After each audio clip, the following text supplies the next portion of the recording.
I missed the button. Hello, welcome back to another episode of the Infinite Podcast. Housekeeping, public service announcement. Donte, is he in Texas? I think he's in Arizona. Isn't that in Texas? Oh. Anyway, it's hot over there apparently, and the power grid can't handle it because it's not Australian. If it was an Australian power grid, it would have handled it. But because you guys can't take the heat, so you should all get out of the kitchen. His power grid went down, and he's waiting on that to come back up. He's currently being roasted. No, I'm going to make the joke again, not in a good way. But he's being roasted alive with his cat, and he will be in as soon as he. Why? He said his cat was hot. I would say shave the cat, right? You've got some time. There's nothing happening. Like Clippers are battery powered. You know, shave the cat and cool it down, and then throw some water on it.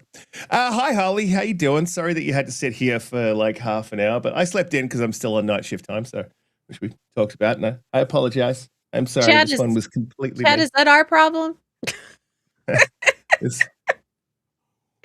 I'm kidding. I'm good. I'm tired. It's been a long week. It's Friday night here, and I'm tired. That's it. That's the tweet. That's all. I'm tired. What have I been doing? I've been working a lot.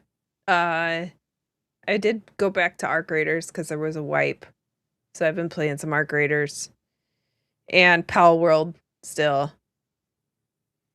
That's pretty much it. That thing still exists, Arc Raiders? Sure does. Sure does. Yep. Okay. What's it? How is it? Is it toxic? Is people still murdering each other for absolutely no reason? Well, only people like you get in lobbies like that because you play differently than I do. But right before the wipe, it was kind of terrible. And then last night, running not even free kits, but like absolutely nothing kits, like nothing, no shields, no guns, no nothing. And going into Stellamontis because we had a quest in there, and Stellamontis was absolutely savage last night, like I've never seen before. It was terrible. But that's why you go in. It's not just me. No, it's not just me. Normally it's just you. But all the rest of the maps were fine. Before the wipe, people were getting a little... The problem with... It's a whole conversation. Arc Raiders, everything that people have said about Arc Raiders in more or less ways is true because they don't have enough content to keep people coming back. And the ones that do go back repeatedly wind up doing everything, maxing everything out, doing all the quests, doing all the stuff, doing the events. And then they get bored, so then they start shooting everyone because what else are you going to do, right? And, besides, go play another game while you're waiting for the wipe to start again. But the game just desperately needs content. It just doesn't have content, and that's where they died. That's where they died. And I hope that Embark is supposedly working on like 6 new games right now. 6 new games, and I'm like, how about you do like 2 or 3, but have the other 3 or 4 teams just working on an F ton of content to roll out for like the first at least 1 or 2 years of launch. Or why don't you have those teams working on an F ton of content for Arc Raiders? Because I guarantee you, as popular as that game was, as many people actually bought it and own it, if they came out with just, here's our roadmap, and there's this, and there's this, and there's this, and there's this, right? And it's just win after win, they would get, I would think, at least 70% of people back. That's my guess. That's my guess. But that's it. What are they working on? They're working on 6 new games. They said 6 new games. And they decided to go to, like, what did they say? Bi-yearly or quarterly major updates. So there's supposed to be a new map and, like, a whole bunch of big stuff coming, but in, like, October. And I'm like, okay, you mean October when Phantom Blade 0 and Call of Duty and Gears of War and right all come out? You mean that time frame? Makes sense. That's cool. So it's just not very smart. No, not very smart, especially when you have like an absolute smash hit. Yeah, you had this hit. You should have had all hands on deck on coming up with just oodles of things to do in the meantime. But whatever you needed. There's still, I mean, I see people playing Arc Raiders still. It's like one of those sort of cultural things, right? But it's fun. It's fun. Yeah, I mean, it's not. Yeah, it lost its fun because of people like Gaz. You're like, hey, well, I'm cool, man. We're cool. We're friends. We're friendly, you know. Yeah. And then next minute you get shot in the back, and it's like, oh man, I don't want to. Yeah. I don't want to wait for my life to be over. I'm sorry. I think that you should take a minute and you should address the audience, all of the Hi, guys. people out there from your fully exposed face and why there is a fully exposed face. Yeah, Tell us why you're exposing yourself. I'm naked. Well, so she's got the button now too. Uh-oh. I know, I was looking for that. But I have them. They're so good. They're so good. Once you get them, you're like, I got to press them all the time. And then it dies off, you know, because people get annoyed with you. But people got annoyed with me. I don't know. It means me. But I was going after a new job. I got the job. But part of that job requires me to do a fit test, which is basically wear a mask and then I have to breathe out really hard. And then they measure how much breath gets out of my in, and then they go tick or cross, and I got a tick.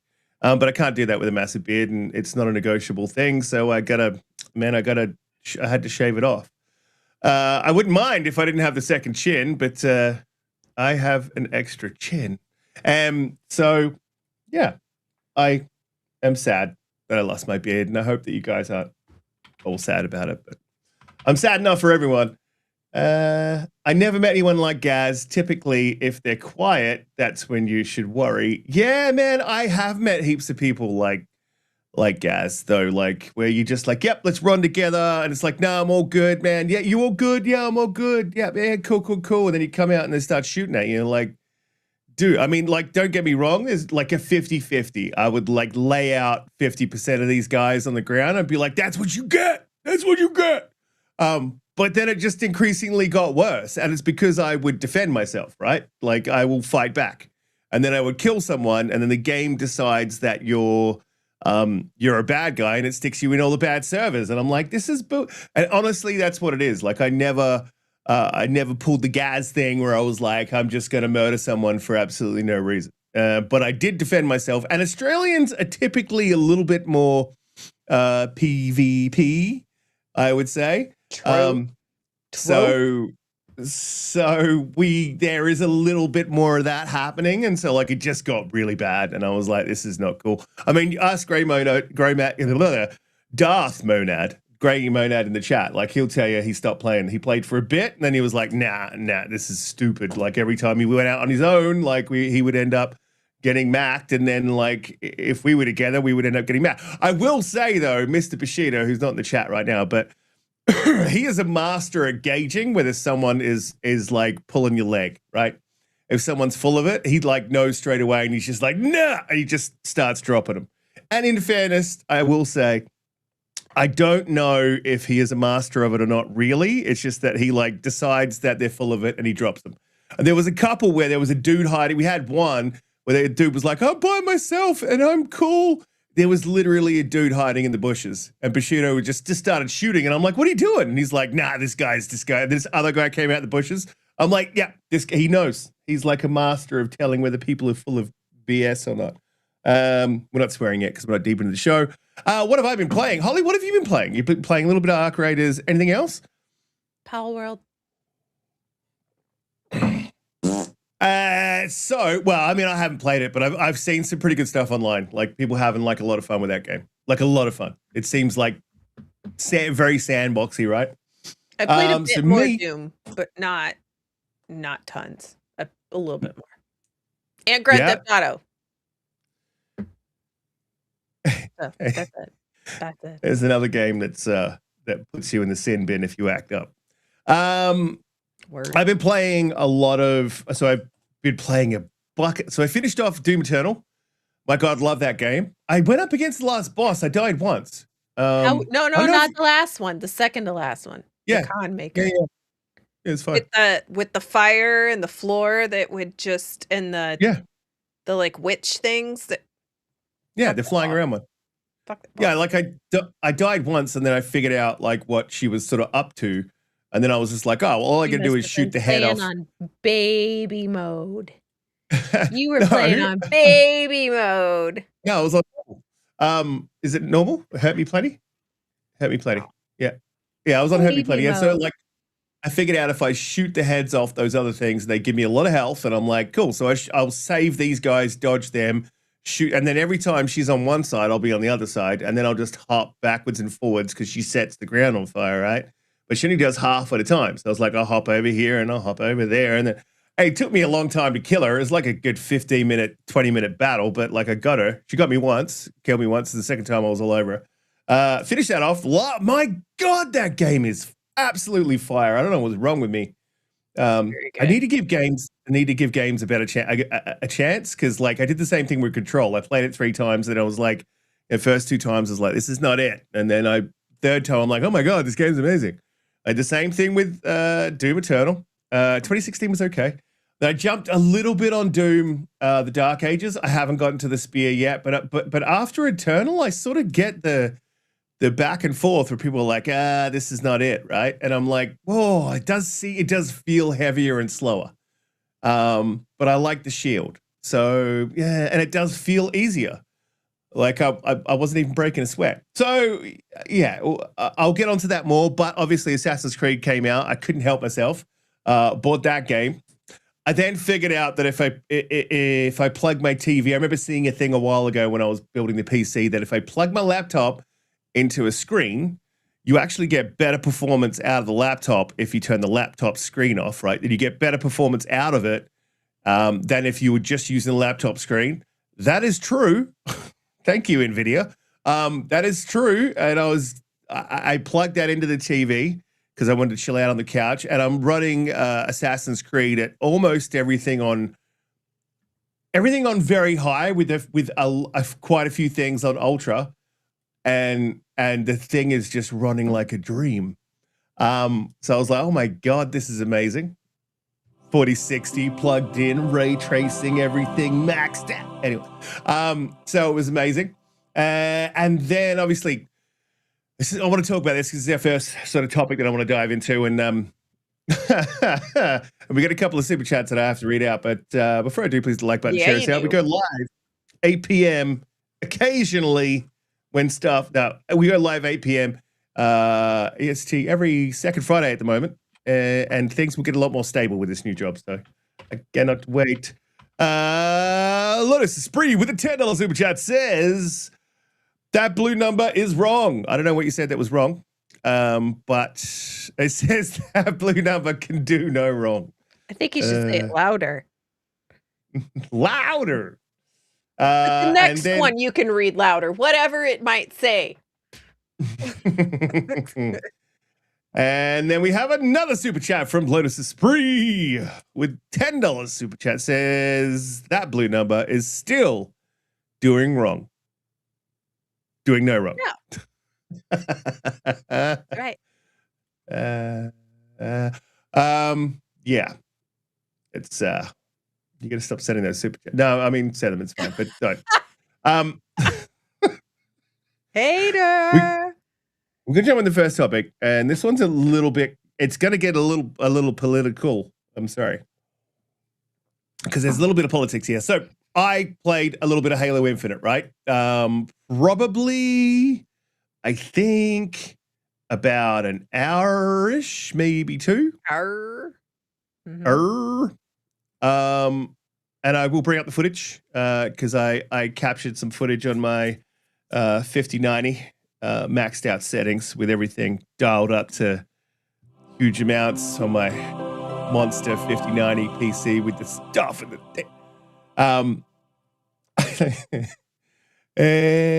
oh, maybe it didn't save the capture. That would be unfortunate. Let me see. Oh no. Yep, of course it didn't. It didn't save the capture. Thank you, Xbox.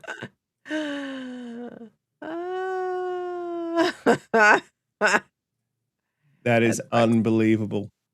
That sucks. Unbelievable. I swear to God, I played it.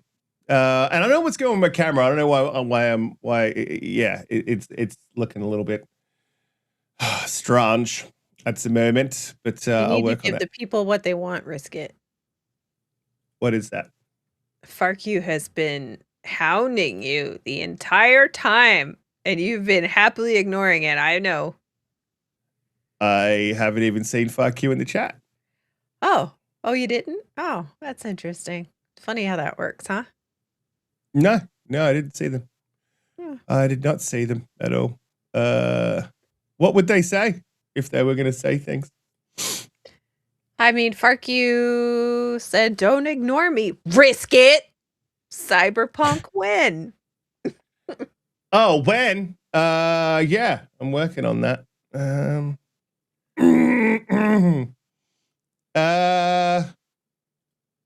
Never. Yeah, I don't know, man. I'm trying to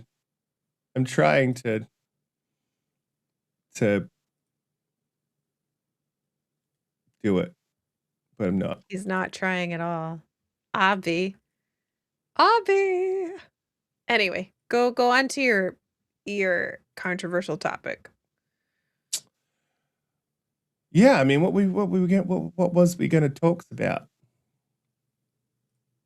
I think A bet is a bet. Oh. Oh my God. So I recorded the footage. Do you know what it actually recorded though? This is thank you, Xbox. It recorded the Xbox app. Like literally just sitting there. That's what it recorded. That's a Riskit problem. You need to set up your annoying. NVIDIA. You need to set up your NVIDIA to record. That's what I use. Yeah, right. I don't know why I'm still using Xbox. Really Damn you, easy. Xbox. If you need help setting it up, I can walk you through that. Definitely. All right. Anyway, so we'll jump on the topic. Damn you, Xbox. I literally stayed up a little bit extra.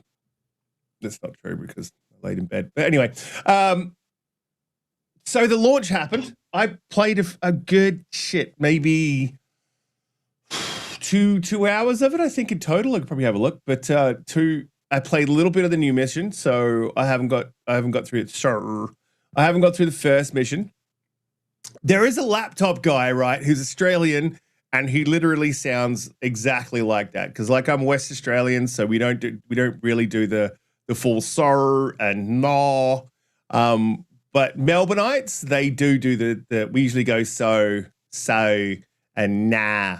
Whereas Melbourneites have the I hear you do the R plenty of times. It's never happened. And no. So no. But the dude sounds exactly like the joke. Like he's like, "Welcome to the laptop show," and no. And every time I listen to him, all I can think of is that. Anyway, get on the topic. Stay on topic, Riskit. So I played a little bit of Halo Infinite. There was a lot of complaints on Steam about there was heavy film grain, blur and softness, aberration, shimmering, muddiness. And I tend to think that these guys are playing the new mission because if you start on the first couple of missions in the new missions, it's really smoky. Like there's a lot of fog, and it does have like a blurry, shimmery sort of feel to it. Plus, it's got a lot of the purple background Oh, stuff. good. I love purple. So stop doing it. Yeah, so I mean, I get but then I jumped on the actual main game, right? Mhm. And like, fine, absolutely fine. It wasn't shimmery. There was no film. Like, there is a little bit of film grain there, obviously, but there's not a whole lot of softness. It's pretty sharp. Played it on both the 4060 and the 5090 just to sort of see how it ran. Haven't played it on the Xbox, but most of those complaints were on Steam. It peaked at about 20,000 players for early access. So I think that's pretty good, right, for a remake, for something that most people, I'd say, on PC would have played. I think it's around about. Yeah. Yeah, it's early access, so it's not huge. It's not Forza. Forza's a bit different. It is a remake as well, so I think it did pretty well. So a few complaints here though. So the thing that really pissed me off, and Xbox needs to fix this and get better at this. It glitched out at launch for a lot of people. So I purchased the premium, which obviously you pay money for, right? Is that what you laugh at?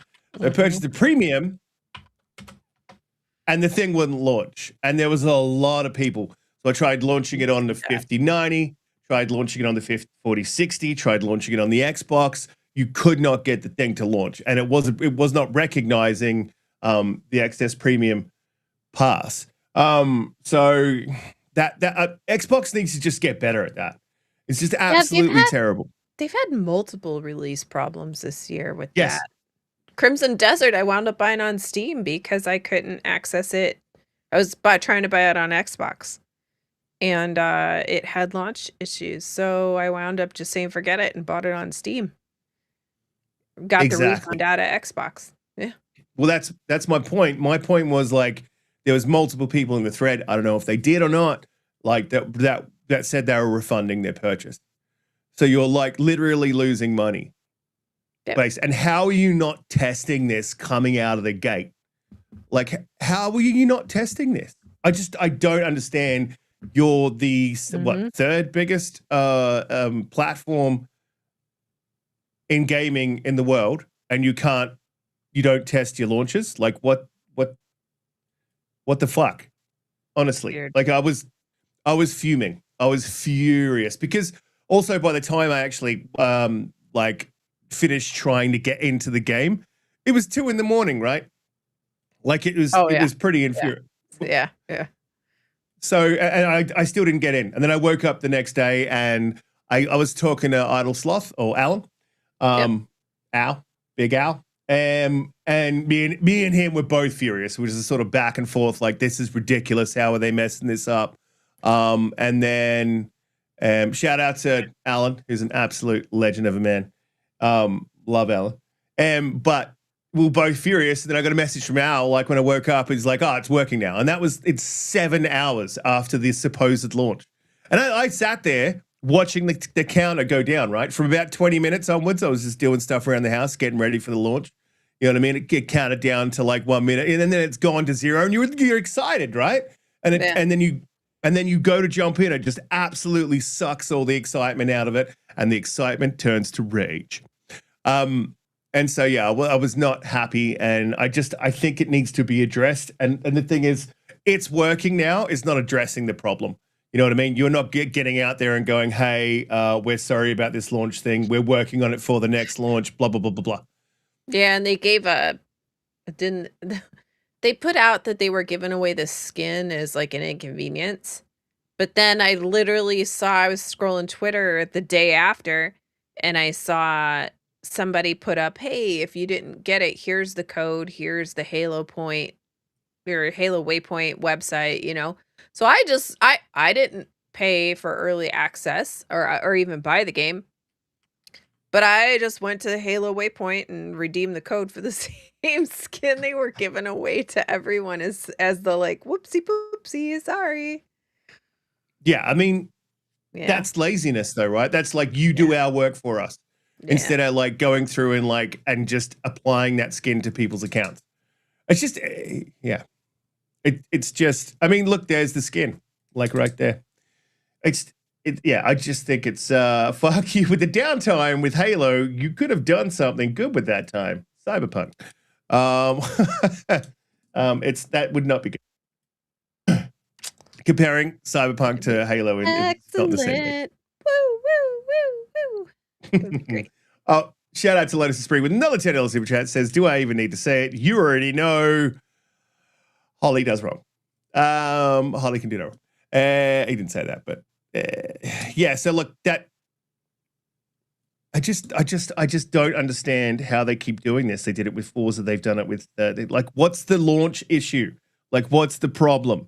Are people protesting because they got fired? Is that what happened? I don't know. Like, It's really weird. Yeah. Out of all the things, this shouldn't be that hard, right? No. And you've like, how much experience do you have in it? It's 20 plus years at this point, 25, 26 years at this point, launching games. You can't get it right. Like, oh my God, like I was absolutely fuming. And it's Halo. You know what I mean? Like it's Halo. Your premier title. Yeah. You don't do it with Halo, man. You do it with another, like, how do you get this wrong? I don't know what the problem is, but they need to sort it out. It was extremely frustrating. So, I just saw the thing where Donte said his cat's hot, and I said shave it, which makes me laugh. I really think he should shave his cat, and I am calling it a cat, nothing else. Anyway, moving on. So obviously the reviews came out for Halo, and I found Halo, and I found this sort of strange, right? It's the same Halo. It feels exactly the same. It just looks a hell of a lot better, right? They've added to the game a little bit. I can sort of understand the drop in score maybe with the multiplayer, but Halo Combat Evolved launched at a 97 on Metacritic, right? That's what it sort of sat at. And Halo Campaign Evolved has hit 81, 84 on Xbox with 26 critic reviews. On PC, it's 77. I didn't have any problems with the game at all. So, well, I heard that it was crashing consoles, like turning them off, crashing. Right? Okay. I haven't played it on console, by the way. So what, you talking about crashing PlayStations? Because I can imagine the PlayStation couldn't handle an Xbox game. Xbox. Right? I'm not doing that. No. You can't do that. Right? It's true. PlayStation sucks. So yeah, PS5 we got 81, PC 77, and Xbox is 84. So big split for PC. It didn't crash my PC. I didn't have a problem with it. I heard there was some crashing problems. But I mean, I buy a monster PC like I did, and it won't crash it. It didn't crash my laptop though, which is a 4060. So I'm wondering. I'm sort of wondering, like, what systems are running it for it to crash, right? Is it just AMDs? Like, I would like to get an aggregate look at what kind of systems are exactly crashing, because I'm betting there's some sort of, they'd probably be related in some way. Like it's all AMD systems, or it's all this particular type of CPU, or whatever it is. So be interested to find that out. Otherwise, I can't see it. I don't understand the score, or I wasn't understanding the score, right? And then I was like, surely we're not going to have any Xbox taxi, like rubbish and stuffs and things. And I've got to bring this review up because it's ridiculous. Oh, do you know this review at all? Have you seen this one? No. I'm just heard about it. Just anticipating the yuck.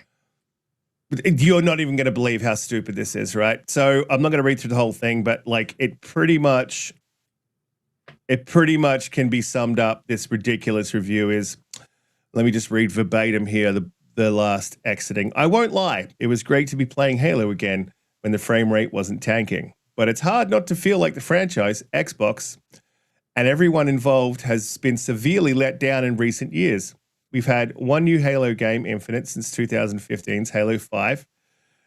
Xbox has almost imploded due to years of mismanagement that resulted in thousands of employee layoffs, and Microsoft remained. This is the crazy thing. Like, so layoffs, you're like, oh, yep, the standard, we're going to go to that. This is where it gets real crazy.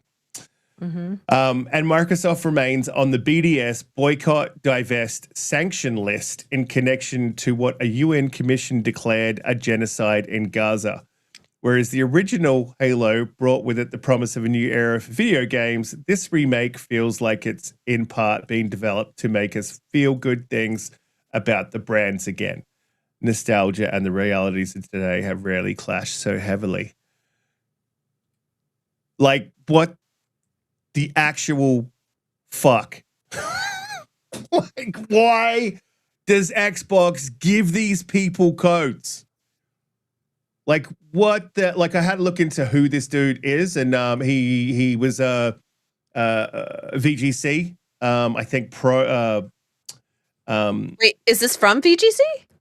Oh, Respect. no, so Tom Ori is a self-titled video games media legend. He created the award-winning videogamer.com, and has run the multi-award-winning Eurogamer and VG 24/7 in a career spanning more than 22 years. So this is not the dude's like first rodeo, but if you look below, if you see me circling something down here, you'll notice that from the socials, there's something missing and there's something there that gives you a pretty good idea about this dude's politics. And that's fine. You can't see it? Well, he has a website and Blue Sky. Oh, okay. I mean, I could have guessed. Yeah. Yeah. And that's fine. Like, I'm fine. I don't care, like, what your politics are if you play video games. Like, I don't care. I really don't. But I don't want you to take it out and wave it around in a review about a video game, right? Like, I guess, and don't get me wrong. I got a little bit political, a little bit back, right? It happened. And I waved my politics around and people didn't like it. And I listened. I got it.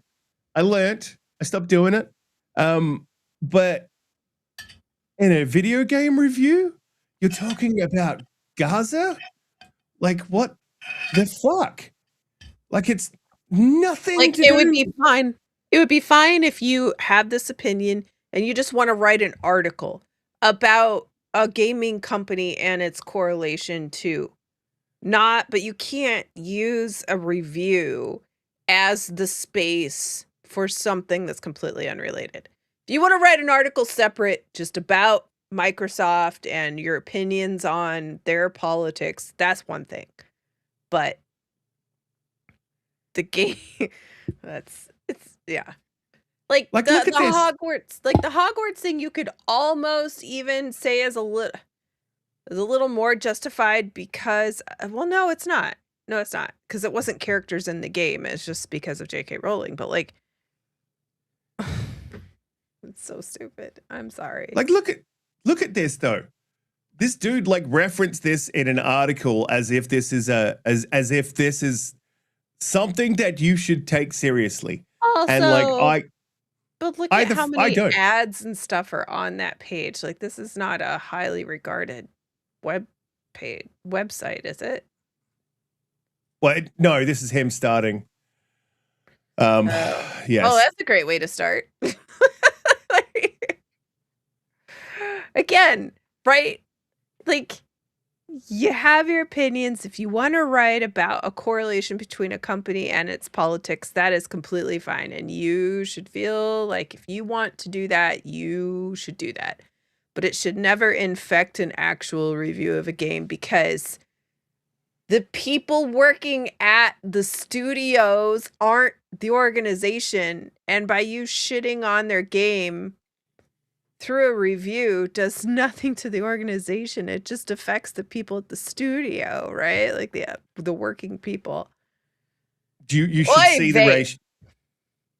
You should see the ratio Like, I don't know if I should show this because I was pretty Don't do it. excited.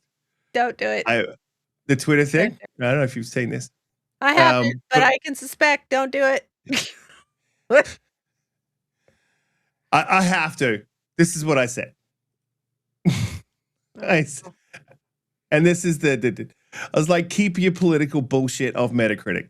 Write a review that no one cares about, sure, but tanking the score of a remade classic because you're a fucking retard isn't acceptable. Go paint your hair blue at a public toilet somewhere and howl at the moon.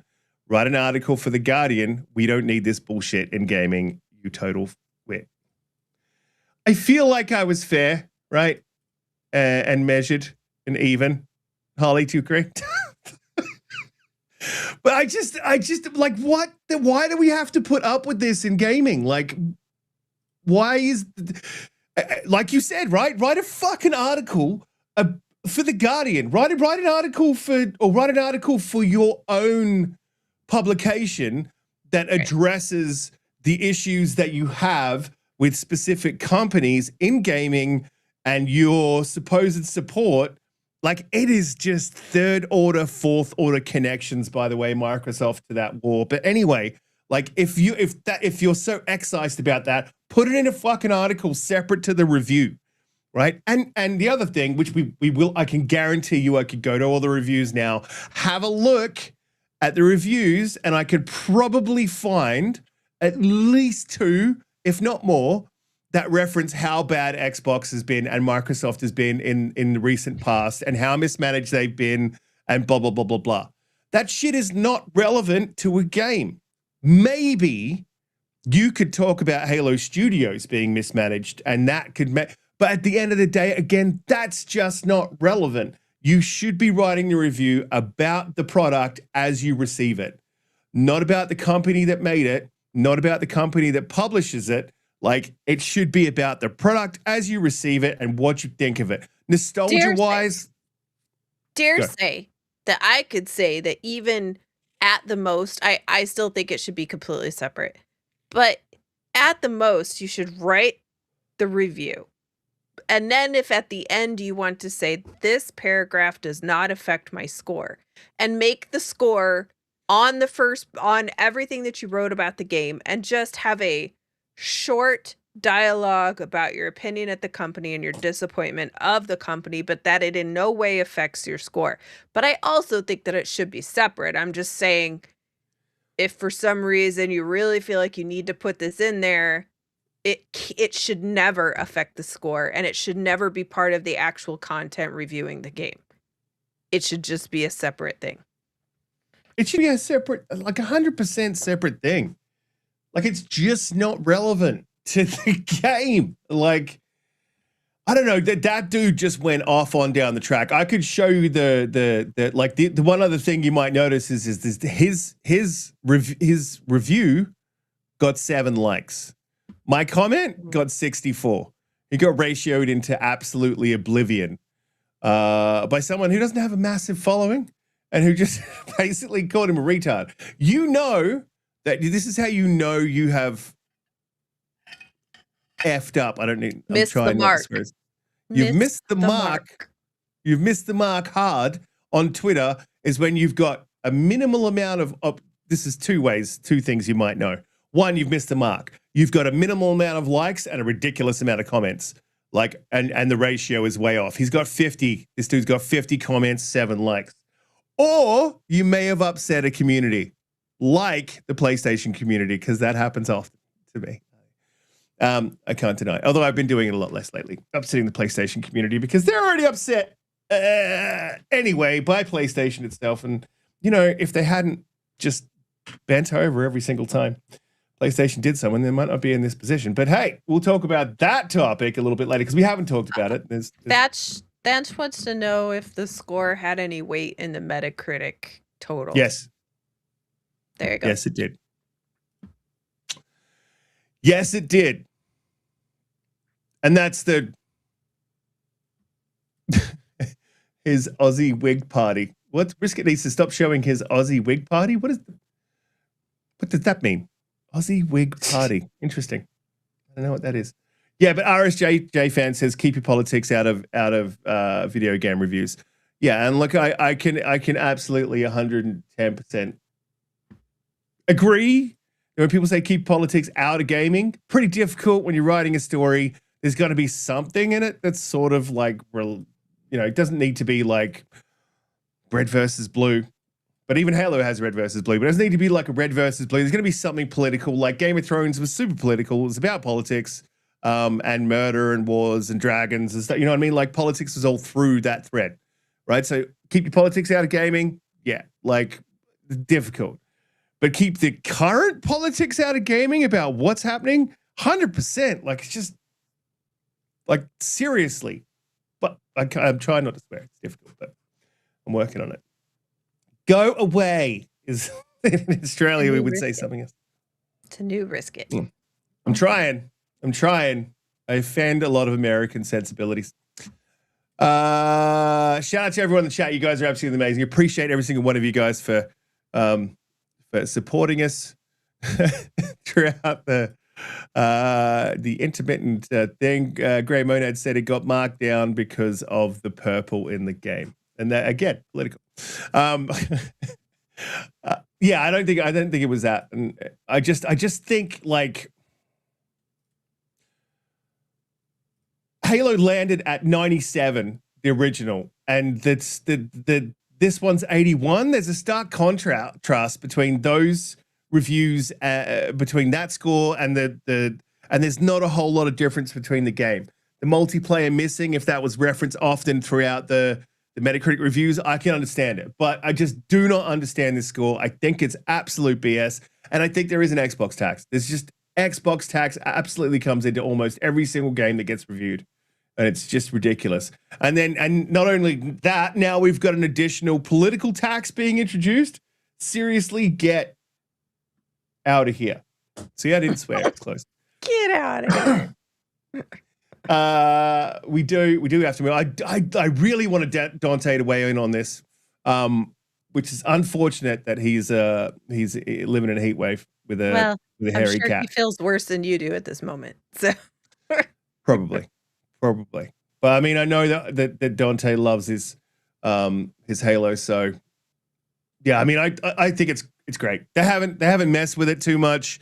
Like all the changes that they've made all sort of fit within the game. There's sprinting, yes. There is a zoom in, yes. You can, but all the things that you could do in subsequent games up until I would say like 3, you can sort of do in this. You know what I mean? You can steal vehicles. You can, there's not obviously they haven't added a grappling hook or anything, but they've added in all the cool stuff. There's sort of updates to game, but they haven't gone crazy.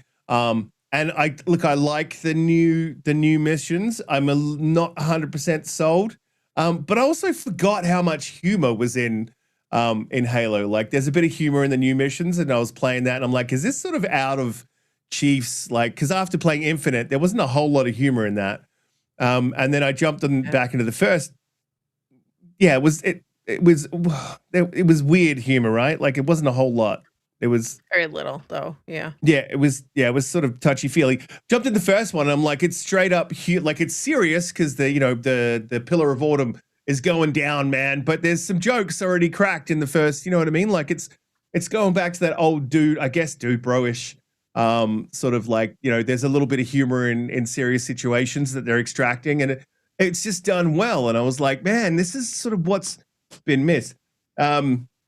All right, we got to jump on to the next topic, though. And if Donte jumps in, we will jump back to Halo. Holly, you planning on playing through the campaign though? Like, how you feeling about the look of it? Yeah, I think I'll play. I think I'll play it. I just there's so much to play already, and I still have. I have to go back and finish 007. I haven't been able to finish that yet, and I need to finish Revelations, and Pal World I've mostly been playing on the go on my ROG Ally, but it will take me forever because there's so much base management and stuff that I've just been doing that, like on the train and just a little bit here and there. But I would like to get some time into that, and Yeah, there's a lot to do, and I would like to finish off 007 and Revelations before August comes, because Beast of Reincarnation is like a week and a half away. 2 weeks away, week and a half away, 2 weeks away, 2 weeks away. And there's 1 or 2 other games coming out in August, but then, September hits and it's game on, right? So there's not a lot of time to finish up what I got. So I would like to play Halo. I think it's pretty short, right? The campaign. Yeah. Yeah, I I saw think it's probably about Boom put up a tweet that said he's 3 played times. it 3 times and he was on his 4th playthrough, and I was like, what? Like, what? That's incredible. So I think it's about 10, 11 hours. oh yeah. Like, okay. Yeah. depending on. Do it in a week. Yeah, easy weekend. Yeah. Yeah, I think you can knock it out in a weekend pretty simply. But if I click on, let me just click on it real quick and see. It should give you a time to. Yeah, time I to like play. 6 different games as a service. I also play Fallout 76 every day, just to do the dailies, just a little in and out, little hippy hoppy. I mean, you can stop playing that game. It's just it's a waste of time. But I can't believe you haven't finished 007 yet. My God, wait till you see what happens at the end. So what happened? No, I'm kidding. But like good. Oh, it's like, this is really, really good. And it is very it's very good. It's very like movie type, like, PlayStation-y type. It's nice. It's like playing a movie. It is. Yeah. Yeah. And yeah, I mean, yeah, but the story was good. It's a proper 007. Like, you could have that 007 on as an actual movie, and it would, the story would hold up. So, yeah, I think you should finish it, Holly. No, I really. And I also think you should. I loved it. You should finish Doom. You should finish Doom. You should finish everything that you play. Did you play Revelations? No, I got taken away by Assassin's Creed. Oh, I bought that too, and I still haven't played it. Once you boot that up, like, it's really hard to stop playing it. And the problem with that game is it burns up a lot of time, because you're sailing and it's like, what do we do with a drunken sailor? What do we do with a drunken sailor? That's the problem. Games like that, like, I just want to play that. When I'm playing that, I just want to play that, right? Like, so I need to finish. So, like, I don't want to have these, like, other games just hanging around, right? Like, I want to finish them off so that I can just barrel into the next thing. Well, the other thing is, Hell Is Us is like on Game Pass, and that's a game that I didn't want to buy because I was like, ooh. Oh, I bought it. It's very good. It's hard. It's very good. Yeah, right. But it's very different. So you never played it? I played the demo, and I was like, ooh, I want to. It's difficult. It's very difficult, but like, just because the way it plays is different than most games, right? Like, the movement and what you're supposed to do. There's no like obvious markers for anything. It's really good. It's just different. I don't know. And the battles are tough too. Yeah, the thing. But it's definitely worth to play. Everybody should play it. What sort of turned me off from buying it was there's a lot happening I think there was a lot of games launching at the time. There's a lot of games at that time. Yeah. But also, it was the enemies didn't enemy types didn't really change. So the enemy types that I had in the demo, like, were pretty much what you had throughout the game. So. And it's not like, it's not what it portrayed itself to be in the trailers. That doesn't mean it's a bad thing. It just means that it's different than what you think it is. Yeah, I'd be interested in the story, I think. And I think, what is it, Monad said, like, you can sort of tell it's Ukrainian developers, or it's that Eastern European. And they do have a particular flavor. Like, look at Metro, look at other Ukrainian, Stalker. They have this really sort of dark, foreboding, a little bit depressing sort of story, apocalyptic sort of flavor. It's and you can understand why, So yeah, I'll definitely get through that. But there's a lot to get through. So I've still got Doom to go. I've got Hell Is Us to go. I've got Halo. I could probably do Halo, and it's in about 7 hours. I reckon I could push through it. Just sort of knowing where to go. You know what I mean? There's I can quickly move through. And I won't be playing it on heroic unless I'm playing it with people. Yeah, I'm clean Sean. Tegan.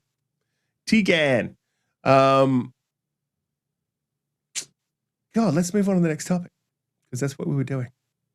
So I wanted to talk a little bit about, we haven't spoken about this, and I think it's a little bit crazy, and I didn't get your guys' thoughts on this. And then there's a very I could say it's a holistic topic that I sort of wanted to get to as well, because you'll be super excited about this. But I just want to talk quickly about the physical games thing, because we didn't talk about this when it happened.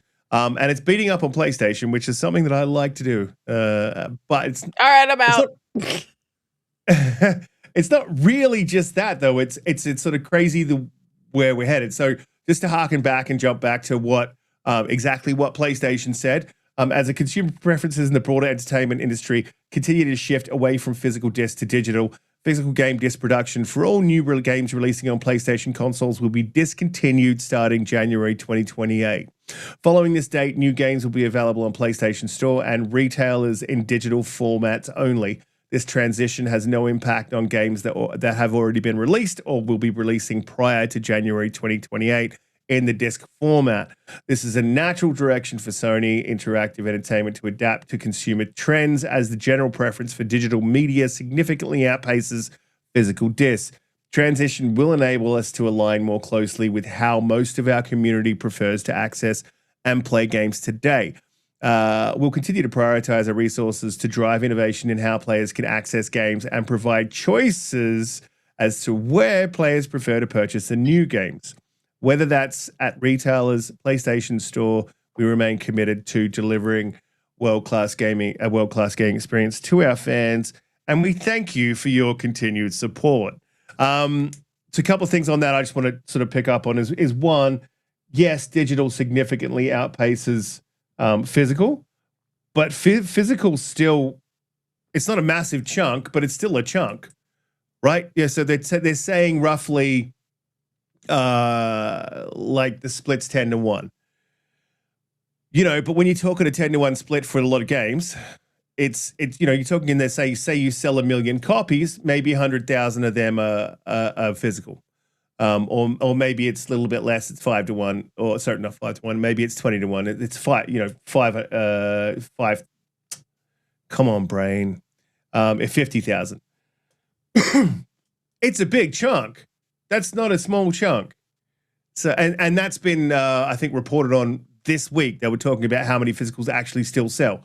So there is still a decent amount being sold. But I'll also acknowledge that most gamers, I think partly by choice, partly for convenience, and partly due to PC and just the way things have gone, we have slowly been pushed towards digital. But this has been a slow walking, holding hands between gamers and the game industry. You know what I mean? We don't have midnight launches at retail stores. There, you in America, you can get better deals at through digital. It's much easier to have the game. Well, if it actually works, Halo Studios have the game like launch on your console and you're straight in ready to play it. You don't have to go to the store to buy it. You will own nothing and be happy. So I guess this is like partly gamers' behavior fault, but also we should definitely push back on this. I feel like it's not a massive cost for PlayStation to create an optical drive and to produce discs for it. It's, you know, it's a cost, but what's the size of the cost if you're selling a smaller chunk? If we produce only for the amount of people buying those physicals, why can't you have an option? PlayStation sucks. You did not watch my video. Didn't I? No, I haven't. I will watch it. But Holly? See, I know you didn't because of what you just said. What did I say? When you were talking about the pricing, would you like to know the pricing? Would Yes. you like to know the financials behind a disc? Yes. All right. So, the financials behind a disc. And if you like this, then you should at least go and watch my video for like 3 minutes and pretend that you liked it and hit the like button. But the pricing conversation is later on in the video. Anyway, so first of all, Capcom itself, just Capcom on the whole, the amount of games they sell, 93% of those are digital. And it's because Capcom is very, very successful on PC in particular, but that gives you a little bit of insight into that. Sony is slightly behind Xbox on digital versus physical. Makes sense just because of the amount of people, right, that are on each platform. Plus, I feel like Xbox has made digital a less scary venue than Sony has with the back compat program and other things that they've done over time. They're about 85% digital. And EA is primarily digital. Nintendo, even now, this is a higher number than I thought it was, but it's 54%, 54.6% digital now. And they only really started offering digital, just 3 to 5 years ago, really, right? But the actual financials on a disc versus a digital game. So let's just talk about first party games, right? So Sony, let's just talk about Sony in particular. A Sony's $70 first party physical game, they have to have a distributor, right? So the distributor is Best Buy, Walmart, Amazon, etc. They take 30% of the sale. So on a $70 game, it's like $12 or something like that, right? The manufacturing of the disc and the case is $3.50. Manufacturing, we all know, right? The manufacturing isn't that big a deal, especially because some of the games don't even really have the game on them. But $3.50. So the take home for Sony on a first party game, right? Everything that they get, $45.50 per sale, assuming it's a full price game.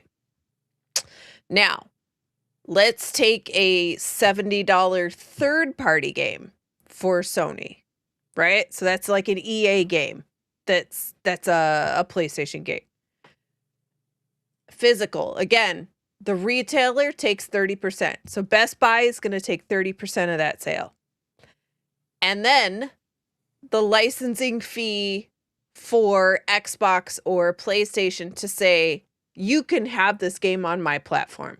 They take $10.50. It's about 15%. $10.50 Sony is making off of this third-party physical sale.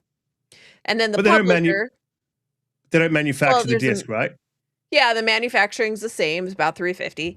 Right. No, they're not manufacturing it. There's just manufacturing costs, right? And so then the publisher, so like the EA in this scenario, $35 take home is what. So they're only getting about 50% of every sale, right? So we've got $45.50 for a first party Sony game, assuming it's all physical. $35 for a third party game. Right, for EA, let's say, right? So now let's talk about the digital variation. Guess how much money Sony takes home on a first-party digital game? $70, right? It's their store. It's all digital. There's no manufacturing.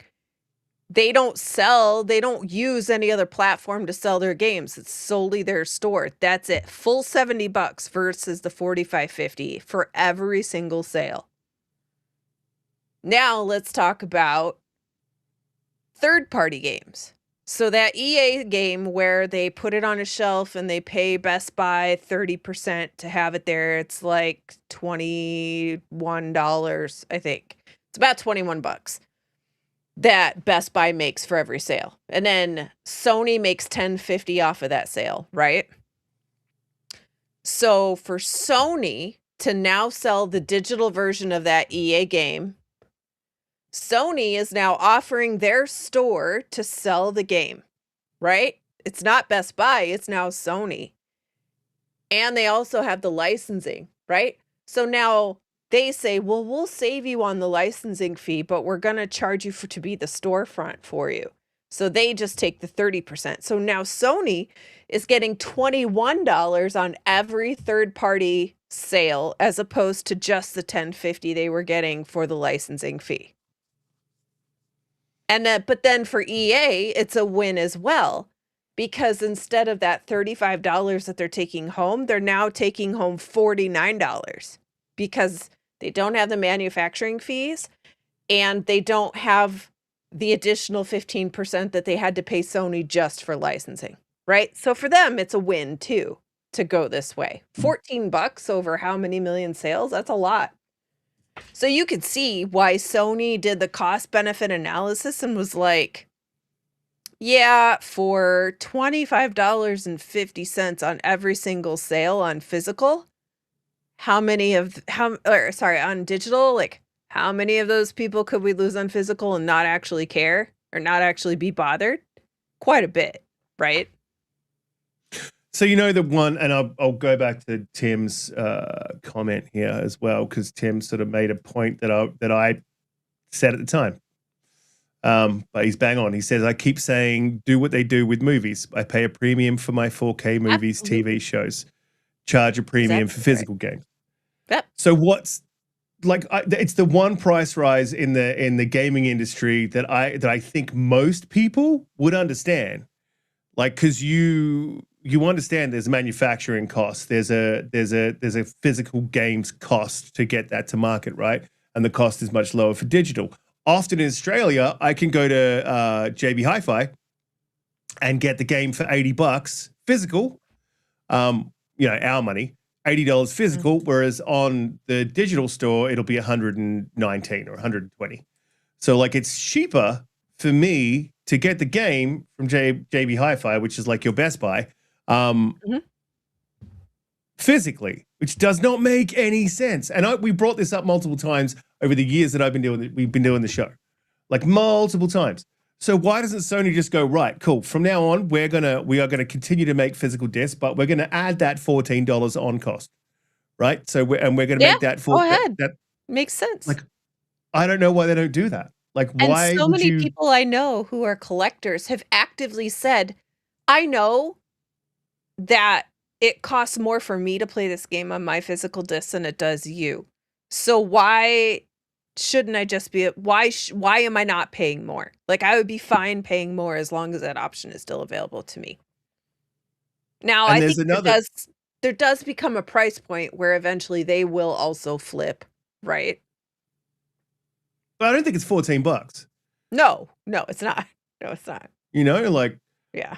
I think a game collector is going to pay what's that for us? That'd probably be around about just under 20. I think it'd be about 19 to 21 in that range, somewhere there. And that's not an amount of money that I'm going to flip on. Like, the other thing is, like, I'm personally responsible for part of this shift to digital, but the thing is, with PlayStation, I always buy physical, always. Like, I've never not bought every single game I have on PlayStation, except for a couple for specific reasons, but I always buy physical. The reason I always buy physical on PlayStation is the same as I would always buy physical on Xbox, but Xbox sort of pushed me to digital. The reason that Xbox pushed me to digital is because I had to buy Series S for travel. Now I want to be able to play anywhere, and I'm not sure how that physical thing works. But like now, I got pushed to digital. Like, I was one of those physical game buyers that got pushed to digital. Like, I didn't buy a heap of games a year either, to be honest. Like, throughout my entire gaming career, like I would buy probably anywhere from 1 to 3 games a year, depending on what it was. I would always buy the Battlefield whenever that came out, and I would always buy the COD whenever that came out, and then maybe 1 or 2 other games, throughout that the cycle, if you like, to sort of fill in the gaps. Much different now. I'm out of control. Like I buy everything. But like that was sort of my behavior when we were moving into the Xbox Series. I bought Cyberpunk, returned it, trash. But like I bought that was physically bought. I bought that game physically. I was still buying physical discs when the Series X released. When I got a Series S, I went to digital. So like that's what I mean by like a lot of gamers have sort of done this off their own back because it's convenience, but then a lot of gamers have been sort of slow walked into digital as well. And I think this is a really easy win for PlayStation if they added the on cost. I also think this is a really easy win. They won't, no. But I think it's a really easy win for Xbox. If Xbox goes, right, look, hold up production, we're going to add an optical drive, or we're going to have a separate optical drive you can plug in like PlayStation did, so there could never be any complaints about that, right? We're going to produce a separate optical drive that reads Blu-rays, and you're going to be able to buy your physicals on there. And going forward, if our third-party partners want to produce discs, we're going to add the on cost there. And if we want to, and we're going to produce discs for all of our first-party games, but they're going to be a little bit more expensive, that's still going to be an absolute W. People are going to see that as Xbox preserving, physical. The only issue being games are too big to fit on a disc these days, and there needs to be a good portion that's digital, right? Not all. That's right. Not all. And there are companies that create disc versions, and I can't remember the name of the company. 8-bit. Yeah, there are some. Mm-hmm. So it's so that having the option, but if Xbox launches without a physical drive, there's the option gone, right? And then if PlayStation was obviously going to launch their PlayStation 6, there's the option gone. This is, I just think this is a lot of gamers' behaviors. This makes sense, but also there should be, there should always be options for those people who haven't submitted to that slow walk to digital. I have submitted. I am guilty. Guilty, Your Honor. So yeah, that's sort of my thoughts on it. Holly, just overall, like, how do you, like, the cost bit was good. I've actually linked your video in the description already, and I've linked your video in the chat. So guys, definitely go and watch that. And I will watch that. But what are your thoughts on it overall? Do you think that this is like gamers' fault? Like, how do you think we got here? I always feel like it's not very fair for me to talk about it because I've been digital for a very long time. And for me, it's mostly because I don't have room to store a giant wall of these cartons everywhere, right? Like, I love steelbooks. I think they're super cool. They do great art, right? And every rare once in a while I will get a steelbook. Or like I ordered the Starfield collector's edition, right? And it came with that steelbook. You probably got it too. It came with that steelbook, but guess what? There's no disc in the steelbook. It's that replica of the coin, the money token thing. And it's got the game code on it. That's how they did it. And that I think that was cool they did that. But it's not, I always feel like I don't want all those discs sitting. Plus, more to me, even more importantly, is the fact that discs very easily get scratched, they get misplaced, they get lost. I have a friend who has had like 3 optical drives go bad this generation, and you're stuck, you're lost. That's it. Game over, man. Right? Game over, man. Yeah. It's like, to me, the thought of having to buy another game that I actually have the license right here and it just doesn't work. would drive me bananas. I don't want to deal with that. And like, to me, that's actually more of a cost problem than buying digital, right?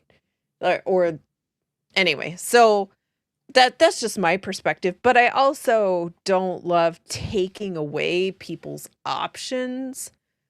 On the other hand, I absolutely understand why the companies are doing it, because it is a pretty niche market, and eventually to them, the cost benefit analysis just isn't there. Like if 3% of people actually stick to their moral guns and say, I'm not getting the next console because I believe in physical and I will not be forced into an all digital world. I'll just stay on the PS5 until the brakes fall off, right? And they decide that the PS5 generation is done. And then I'm done. 2%, 3%, maybe. In all actuality, there'll be a lot of people who will hold out. But then eventually they'll move over, not happily, I'm sure. And to Sony, they're like, it's worth it. That's fine. I don't really care. Right? Because the manufacturing for the extra disk drives, they're probably not making that much on them.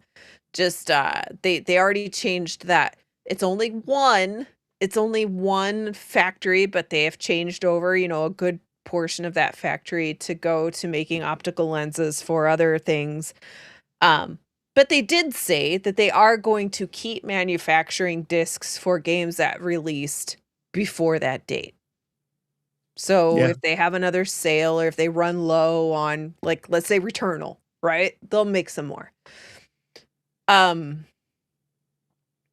Unfortunately, and I will say to this point too, is that when you actually look at it and you know what you're buying and you know what comes with if you're one of these people who the actual true story in all of this is just about consumer rights and ownership, right? And even those discs don't provide you ownership, not true ownership, because a lot of them still have to check in on the internet to validate the license code that you do have. So if you really are actually concerned about true ownership, it's not about the media. It's about the licensing that comes with it. And the only modern true way to own your games as best as possible is through GOG, because you buy it. It's a DRM free It's a DRM free game. You can download it, you can put it on a hard drive, and you can set it on your shelf. That's like the only actual true way to really, really, truly own a copy of a game. Which people don't want to hear, because it's not a disc that they get. They love the nostalgia of it. Then there's people who just want the nostalgia and the ritual of getting up and putting the disc in and I get it, right? I don't know, man. It's not for me, but there's a lot of things that I enjoy that those people don't, right? So why should either of us be hindered just because? I don't know. I mean, you are the majority, not the not the minority. So yeah. But I mean, look, our resident PlayStation guy, Bobby Hook, in the chat there, Bobby 198877. What's the numbers? Anyway, Bobby, YouTube did that. Your brethren, hey, you what? YouTube did that. YouTube added those numbers on the back of people's. Nobody knows why. Why? Why did it do that? Why? Did you not hear me say that? Why? Nobody knows why. They're weird numbers. But yeah, look, Bobby, a lot of the PlayStation guys just don't seem to get that as a concept, right? You might buy the game, it's still got to touch. There's still DRM. You've still got to touch base with the console, and then there is a lot of games on PlayStation that you can plug in or you can put in, and they will run without the DRM. Like, that is also true. But that is going away completely, and that is a problem. That is a massive problem on within the whole of the video game industry. And I believe, shout out to Garuda. Good to see you, mate. Miss you. Hi, You need to come back. Garuda. Hi. Jump You in. need to come Jump back. You need to come back. in. But that's something throughout the video game industry that need to work on. There's a court case that was just lost. I believe it was to PlayStation around digital rights management. So, and as long as we keep losing, no, it was Ubisoft. That's right, for the Crew. As long as we keep losing these court cases for digital rights management, and look, it's not something that the big corporations want to have. It's an extra added on cost. And so I guess you guys, as a consumer, you want to think about, well, like, is that where I want my money and resources going for these games? Do I want to be able to play these games in the future? And maybe for the vast majority of games that you play, you won't. But there's always going to be a game that you want to go back to. There is for me, and I think for me it has been, Halo. Or in Battlefield 1. I tried to go back to Battlefield 1 quite a few times, and it was dead. You know what I mean? So, servers, DRM, all that sort of stuff. These are conversations I think that need to be had, need to go through the courts. We need to start winning these cases. Because when you buy a product, that product should be yours. So, 110%. However they manage that, that shouldn't be our problem. But there is going to be an on cost, and that is going to affect the resources for games. And that's maybe something that people want to think about. But yeah, there should be an option for physical. I personally would still be buying physical if for instance Xbox had the thing that we're hearing that they're going to do, which is if you buy a physical, you have the rights to digital. Now, if they had that, I would still be buying physical games. So yeah, to me, add the extra $14. Do what you got to do. If games need to be a little bit more expensive, I don't know. Someone sent me a message about how much they hate me because I said that if things need to be more expensive, I think he called me a clown. That's the standard thing, isn't it? They call you a clown. I'm gonna check and see what he called me. People like you, clowns. Yep, that's exactly right. Because I said things maybe if they need to be a little bit more expensive, so that we can, we can have physical, we can have XYZ, or we can have a more powerful console. Like, I'm all for it, 110%. If Game Pass needs to be more expensive, it's a stay day one, cool, do it. If it's not, cool, don't. Holly, let's jump onto the topic that you want to talk about. Before I do, please hit the like button, share us out. We go live every second Friday and stuff and things. So new Fallout game by Obsidian. Confirmed. There's a handshake. I guess it's pretty obvious as to what they would make, right? But the caveat, I guess, the caveat, I guess, is that they've had to cancel the Avowed sequel to do it. And I thought Avowed was really, really good, and that was more my speed than Fallout is. And so for me, I'm like, oh, with that Avowed 2, you could have fixed those problems, right? I also don't understand why they didn't just do like other sections of the map, right? And then like, here's another section of DLC that we're going to add. You could just like bolt bits onto Avowed, but that's fine. That's fine. So if we're killing off Avowed, I think that if there is a studio that could do both, I think it's Obsidian. But they just lost a bunch of developers. It's a bit of a bad thing. We're not going to talk about that. But Holly, what do we think they're making? I mean, it's pretty darn obvious. And how are you feeling about this thing? And I have another question for you after that, because I'm sort of curious. Good or bad? You mean the fact that Obsidian's making a Fallout? Yeah. What have I been saying for years? Years. I've been saying Todd Howard needs to just let it happen. And they take a little bit of an Exile, a little bit of Obsidian, and a little bit of Bethesda and make a Fallout baby.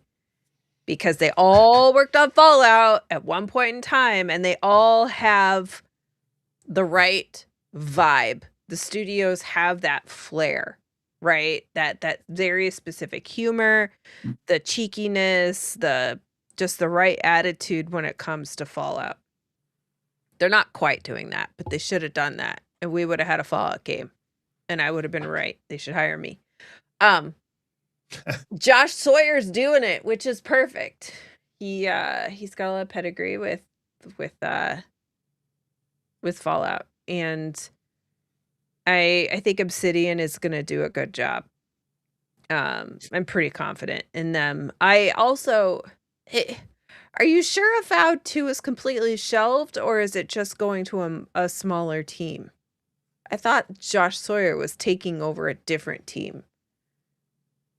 And they were Yeah, gonna. so according to Windows Central, Mhm. yeah, they shelved Avowed.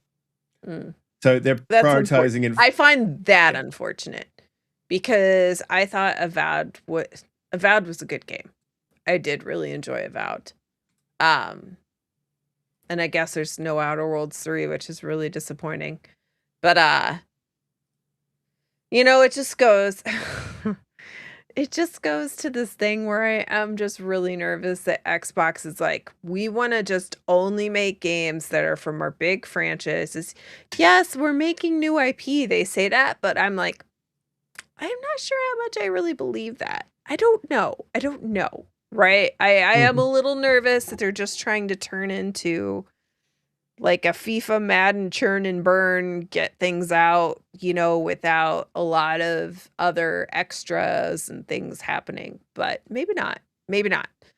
Is that bad though? I kind of don't mind that. I know you don't. Well, like I don't think that that's a problem. A problem. It is a Like problem. Why? It is a problem. Because Riskit, there are other people out there that like other types of games than you. And there are other Yeah, people that 100%. like middle-sized games, big-sized game, unique games. Like, how do you get the next Fallout if you don't try new IP? And I respect that for like, and that's fine. But why does Xbox have to be the one doing that? If it's financially not making Because sense if for them. Xbox doesn't do it, you're gonna wind up with all of these three to six, right? Big temple titles turning into what Halo did. But COD seems to have managed quite well, right? With that whole. How long have they been under Xbox? Are you saying that Xbox makes studio go bad? But no, like, I really but I wasn't mean, saying that. But I'm just saying, COD has the,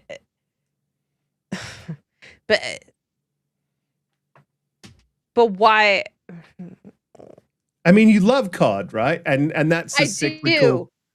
Yeah, I do, but these studios like Obsidian is not built like they have a lot of, so Activision is very good at Call of Duty, and those studios are very specifically honed in on Call of Duty. That's all they do, right?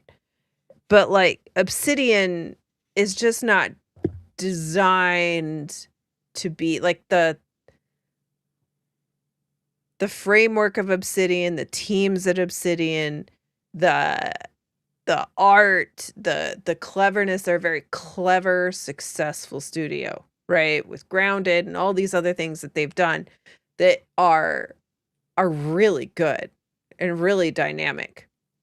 And if you say that's it, you're not working on anything else ever again except Fallout, do you think it's going to be the same Obsidian in 3 years or 5 years?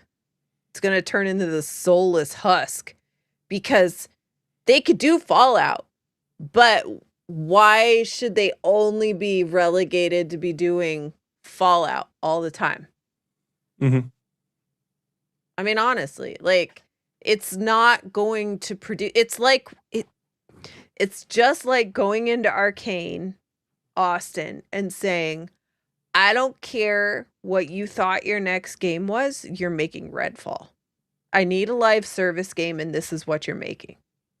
I mean, that would How did that crush turn out? anyone. How did it turn out? And I'm not even throwing shade at Redfall per se. I'm just throwing shade at the fact that a company comes in and says, I don't care what you guys want. I need this turned out, and I need this turned out every 2 years. Period. That's it. Do what you got to do. Like, I mean, get the you've push made a and valid pull point. between business and creative. Totally get it. But there is a medium in there somewhere. Right. There's a medium in there. Yeah, I guess. Yeah, for sure.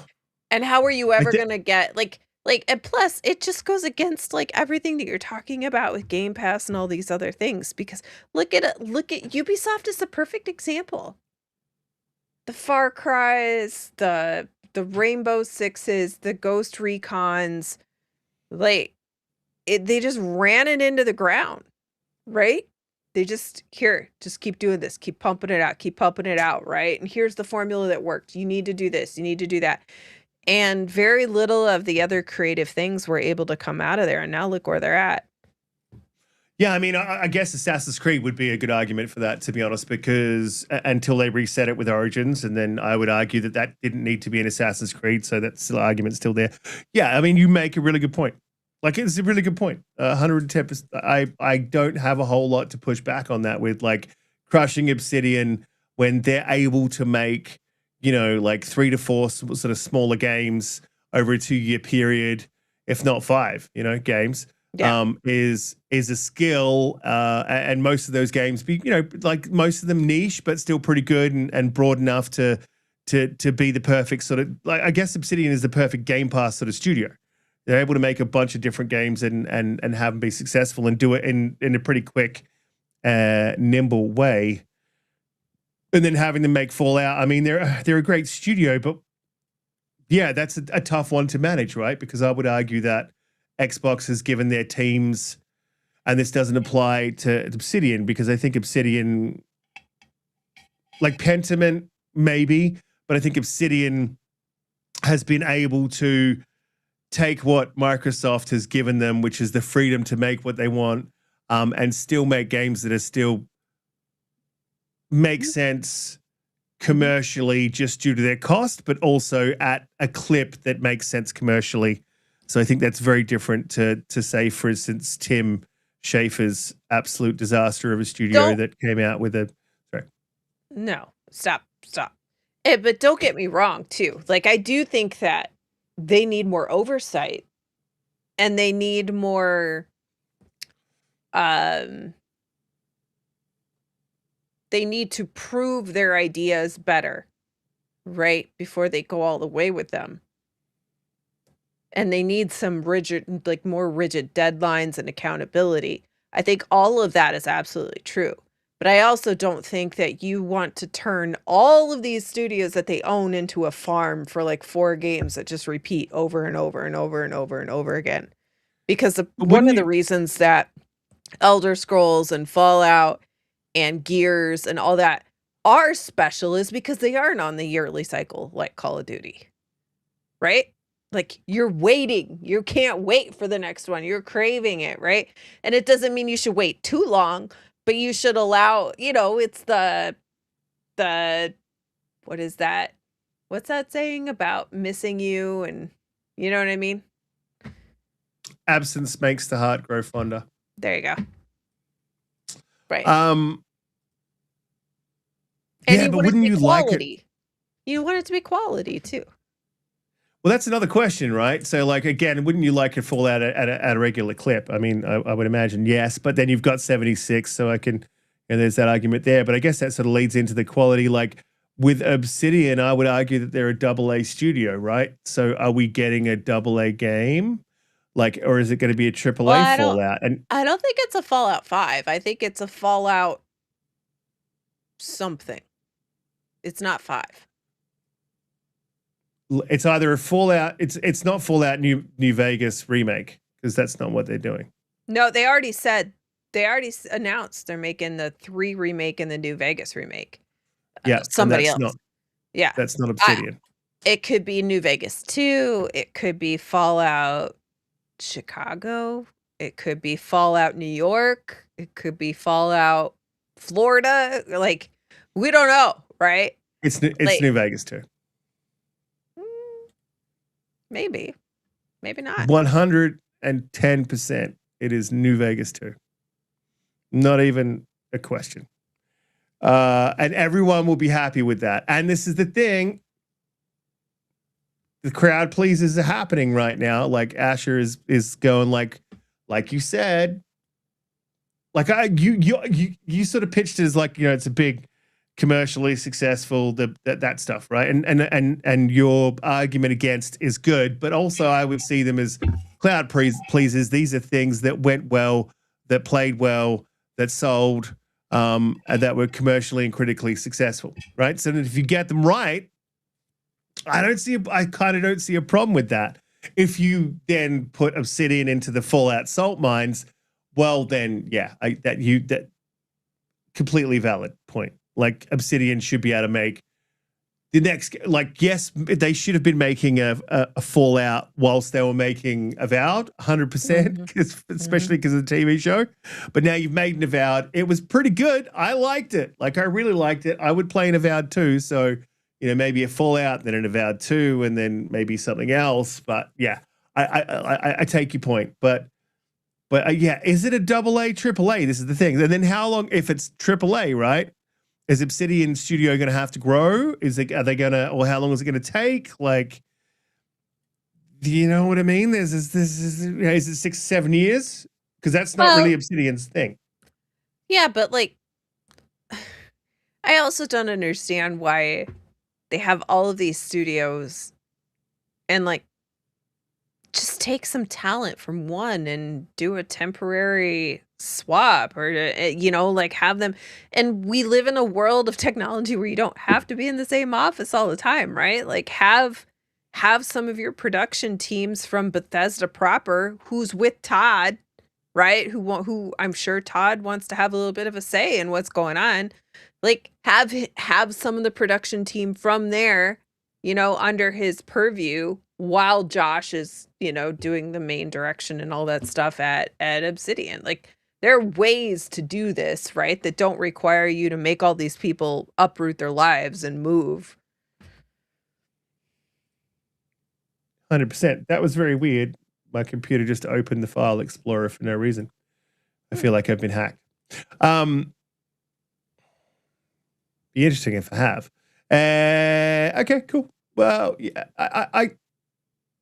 but why not take some of those 3,000 people you're sacking and build out your technology team, call it a different team or whatever, software team, and they're the hired guns that go around and do that. Like, you know what I mean? But they don't actually go around and do that. They just do. But then they would just have contract workers do that, which are not as good, because then you wouldn't have the depth, and you know what I mean? Maybe these guys know something. Yeah, and they can be disruptive. They can be disruptive because, I mean, the reason that most games that come out of Obsidian or studios, sort of in that range, right? The reason that they're good is because they have a very cohesive team who work very closely together and have a dynamic that works. They have a very specific focus. They all understand. They all have the same culture, like work, office culture, right? And they understand how to work with each other very well, right? And they often have a pretty refined vision. When you start bringing in secondary studios, when you start bringing in a lot of contractors, they're not part of that traditional culture, right? Especially if they're just like remote work contractors, right? It doesn't mean that you can't have those. They could be doing things that aren't, relevant to whatever, but for the core of the game, the more medium-sized teams actually, tend to provide better content on the whole because they're a cohesive unit. Yeah, I mean, I would agree, and that was the problem with Halo Infinite. And the other thing I would say is, like, just working within a space where in the past 6 years that it's been more corporate. And then what I stepped into with this most recent job was a little bit lower than that sort of corporate level. So get a better view of the ground. What I've seen is working, I worked with a lot of people who was like full-time, employed. And then I've worked with a lot of people. Contractors mostly don't give a shit about what they're doing. They don't care about whatever it is. Ah. They're just there for the money. They're just in there. They get in there. They get it done. They get out. Like that's the general. You know, if you're hiring a massive contracting company, that's different. But if you're hiring individual contractors, and I think we sort of saw that with Halo Infinite a fair bit. And the other thing is, I would say other studios do so. But the likelihood is that they would still go towards contractors for beefing up the studios. You know, a bit. It'd be interesting to see. But I mean, again, if that's the case, if we're not expanding the studio, I hack to Riskit, play Cyberpunk, and everything will be fine.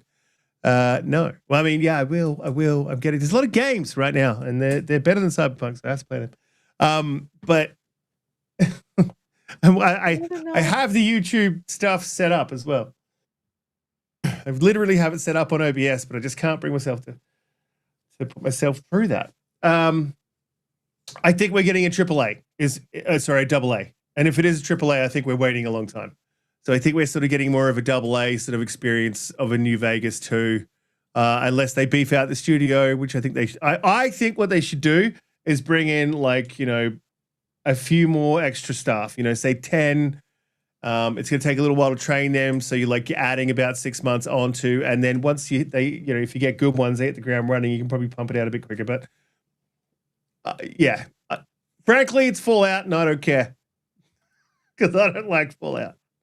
The TV show was good, you know, and stuff. I've tried with Fallout as well, man. Like, I've tried to play Fallout 4 3 times and I just can't get into it. The other ones are too old. I'm past it now. And 76, bleh, oh God. Bleh. I mean, just looks terrible. Oh, I don't know how you guys play that. It's crazy. But Holly, you're excited, so that's good. Yeah. Yeah, she's excited. Yeah. This is more of a Riskit topic. Before I jump into this one, please hit the like button, share us out. We go live. You could probably imagine what we're going to talk about if I said it's a Riskit topic. Please hit. If anyone guesses in the chat what we're about to talk about in the next 2 minutes while I'm saying this, I will send you a Halo campaign evolved upgrade, like literally today. I'll do that today. If you can guess what I'm about to talk about, I'm going to give everyone a couple of minutes to do that. But Bobby says you love PlayStation. No, it's definitely not. Please hit the like button. No, share us out. We're going to go live every second Friday, I think, depending on how this new roster goes. I'm interested to see. I've given everyone a bit of a chance. Come on, guys. This is taking too long. We're going to have to talk about something else. No one can guess? No one's guessing. Come on, guys. Surely you guys can guess. It's a Riskit topic. Love talking about it.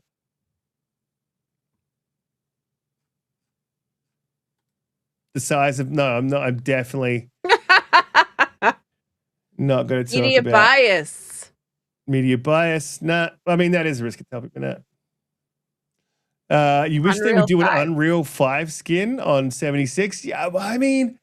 Yeah. 76 is getting a 4K. They're getting a major upgrade very soon. Talk to Jonathan Rush about it. A bold-faced Riskit, burn it with fire. Yeah. Xbox died again? No. I never talk about Xbox dying. Where we get backwards compatibility PC? No. It is the quintessential Riskit topic. No one got it. Matt Booty was talking this week about exclusivity. None of you got it. I can't believe it. So, a little bit of an interesting sort of topic. We've never talked about this, so I thought we'd dive into it. Donte must be sweltering at the moment.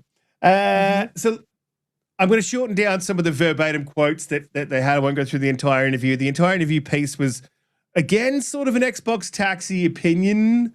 But it's interesting to see. So, but it's also good to sort of see that all the things that I have been saying for the last however long are now being echoed by Xbox's leadership.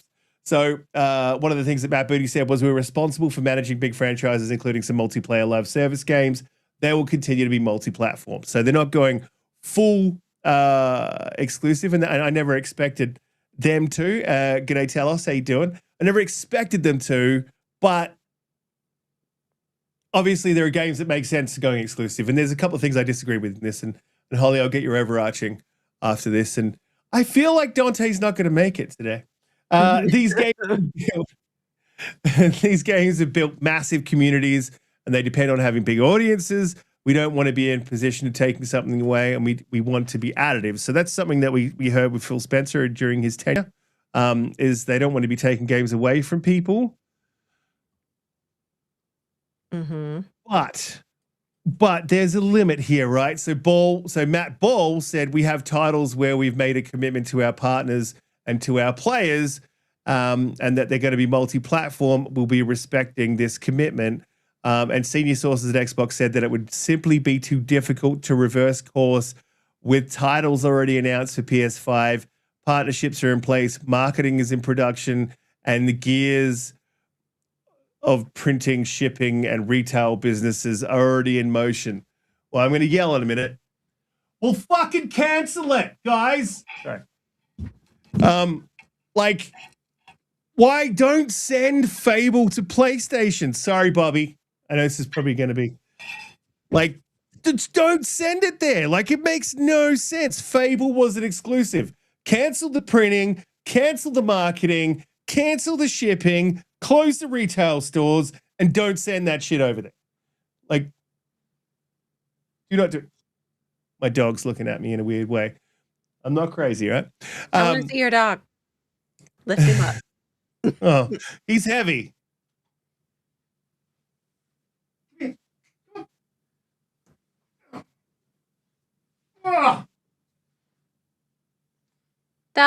You can hardly see him. He's so dark. He's gonna fight me. Oh. Like, he's like, what are you doing, Dad? What are you doing? I don't like to be picked up. His heart's thumping.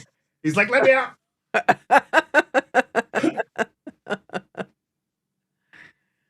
He was like, I don't know what just happened. Dad was yelling, and then he picked me up. And he's heavy. That he weighs like 28 kilo or something. He's like a nugget. I don't know what that is. Heavy. That's a heavy dog. That's a knocking you off your feet dog. Oh my God. He needs a bath. Now I smell like dog. But like cancel that. Like, you're telling me that you can't cancel because, oh my God, the marketing's happening. It's in production and we've hired people. You literally have canceled projects like wholesale throughout the entire generation. We're canceling this game. We're closing this studio. We're canceling that. But we can't cancel some printing, some shipping, and some retail, right? We can't cancel a contract with PlayStation. Like, shut it down.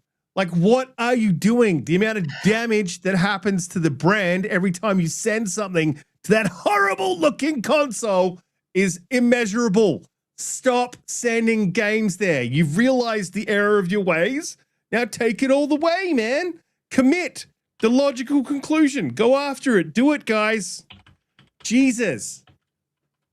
Why is Xbox like this? Sorry.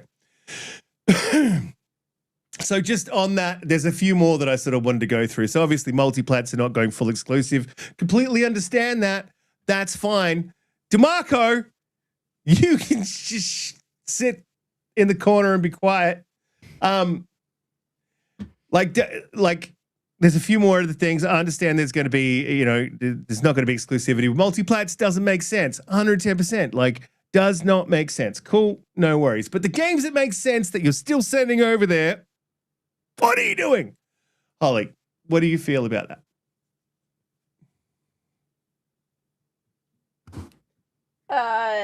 Well, I mean, it's the same thing that happened with Sean Lane and Jim Ryan, right? Like, it takes a while for you to actually like go through the cycle of the last leader, right?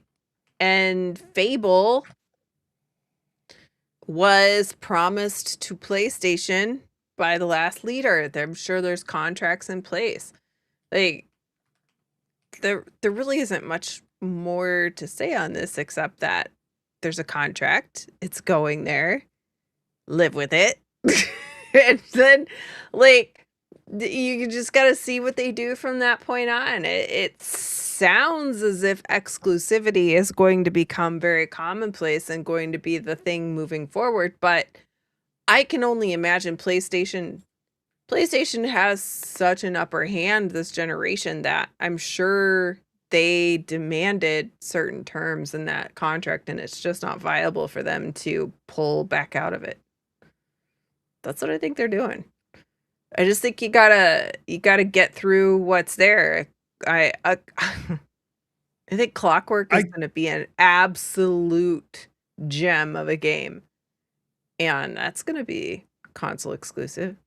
And I don't think people are excited about it's a new IP, right?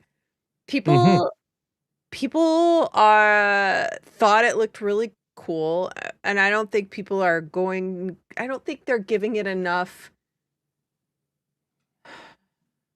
credit for what it's really going to be just yet. Of course, Fable is going to top the charts, right? Of course, Fable is going to be a big numbers game, but that's because it's already living off the bones of a series that's established, right? But everyone knows it though as well. There's so many people who are just casual gamers. Quake though, it's the same conversation as Quake. Like no, it's not. Don't know Fable. No, it's not. There are so many casual gamers that I have spoken to in all generations, from like young to old. And as soon as you mention Fable, they're like, "Yeah, man, I'm looking forward to that." And I've run into so many gamers. Like, I ran into a dude that like he was like had a beard down to his chest, like his nipples. Right, he was all white haired. He was sitting there playing a ROG LAX. We had another guy come in, and he's like got a gaming laptop, and he's like in generation Y did it happen, or Z, generation Z, right? And so like a breadth, and all of them are like Fable. All of them know Fable. All of them looking forward to Fable. They've done a really good job at marketing that. So whether they knew it from the old days or they know it from the new thing, everyone's super hyped for that game. That game is going to smash it, and you should not be releasing it on anything but PC and Xbox. And it doesn't matter what it costs to break it. It doesn't matter if you lose money on Fable to break it. Though. It doesn't. I mean, there is a cost-benefit analysis for literally every decision. Apparently, that one doesn't fit the bill. Yeah, for sure. It had, because we heard, right? Asha was like, "Nah, let's pull that back," and then they looked into it, and then she was like, "Never mind." So they must have a pretty penny in there for that game. Whatever it is, they did like someone said they got they already sold. For you to say that. It's too early for you to say that. Cancel it. Yeah, no, definitely not. And DeMarco, we can definitely have this conversation later on. But like the people who were still stuck on this whole like exclusives are not good for consumers and sending games everywhere is just not taking your thought to a logical conclusion. I know a lot of people get stuck on this. I get game everywhere, good, but it's not good for the consumer. It is if everybody was doing it. That's the problem, is that PlayStation just doubled down and was like, no. And so what it does is it disrupts the entire market. That's the problem. Is that if PlayStation had sort of gone down the same route, then we'd all be playing Wolverine this fall on whatever console you have. But they didn't. No, they didn't. So now it becomes an unviable, because PlayStation holds out and they hold the biggest market share. It becomes an unviable position, even though I agree with DeMarco. Games everywhere is the way it is. It should be the way it should be. You can shake your head, Riskit, but at the end of the day, if all the PlayStation games were on the Xbox, then you wouldn't care if all the Xbox games were on the PlayStation. It wouldn't matter. It would. The only reason it matters now is because the life of the Xbox is in the balance based on the fact that Sony won't bring their games to Xbox. probably the smartest thing PlayStation could have done if they were smart enough to play the long game out, and this would have killed Xbox, is to launch their games on Xbox. If you launched your games on Xbox, like, you would slowly strangle the life out of Xbox. That would have killed the platform. Because, and then it would just be a battle of hardware, probably. But I think it's a battle that Xbox would lose, because Xbox would be like, "Yay, kumbaya," and they would have gone down the route that they were headed. And that is the reason why exclusives are good, is because they force platforms to compete with content. It's not for any other reason. It's not, games everywhere is not good for anyone. Like, it's not good. The logical conclusion is not great. You end up with less competition, so you're going to end up with worse games, and you end up with platforms dying. Look, let's follow up on what Matthew Ball and Matt Booty sort of finished up saying. He said, "While we're looking to be nimble, and it's fantastic to have the energy that's come with Ash's new leadership, we've also got projects that have been in the works for a long time," says Booty, "and we have to hit the right balance between the work that the teams have invested and a strategy pivot." So what he's saying there is the cost of, like, putting it, the port to PlayStation, contracts, marketing, all that sort of stuff is not worth them pulling it from the platform. I understand that, but I think they should cop the loss on a couple of the games. And that's sort of my stance on that. Whatever that loss is, I feel like the reputational damage is higher than the monetary loss. But I also understand that they've taken monetary loss after monetary loss, and there's obviously a limit, right? So I get it. But I just think, with the amount of resources that Microsoft and Xbox have, just because of Microsoft, and it has to be a viable business, I feel like this is a step to the long-term viability as opposed to the short-term loss. But that's just me. And he says, to return our platform to consistent growth, we need a reliable pipeline of exclusive games, says Matthew Ball. Gears of War, E-Day, Clockwork Revolution are just the first. Absolutely. But here's the thing, and I hope, DeMarco, you're still in the chat, because this is Matthew Ball. This is a games analyst who now works for Xbox, but an extremely experienced games analyst who doesn't have a dog in the fight, but just sees the industry as it is. And I've been saying this exact thing for like the last 2 years. There is scant evidence of any platform ever being built, let alone sustained, without having exclusive content. It doesn't matter whether we're talking about cable networks, streaming, video channels, broadcast, terrestrial radio, Hollywood studios, or music labels. You need your own content. You must produce your own content, and it needs to be coming out of your platform or available on your platform. Otherwise, you don't have a platform. The logical conclusion of what Xbox was doing was that Xbox dies. And I've said that many times, and there's no, and we've found out that they were basically just bleeding out money like you wouldn't believe. And any other company would have just shut down, because that is the logical conclusion of what happens when you don't have attractive content to bring people into your ecosystem. You can't win a battle with an optical disk drive. You can't win a battle with features. If you could, Xbox would have won. They would have won a long time ago. They've got so many features, it's out of control compared to PlayStation, and everything they have is quality and works. Like, not even PlayStation's party chat is horrifically bad. It's horrifically bad. Why do they win? Content. That's why they win. People got to stop doing this. Sending games everywhere is good for the consumer. Like, initially, yeah, initially you get to play your game on a platform that you already own. You didn't have to buy another platform.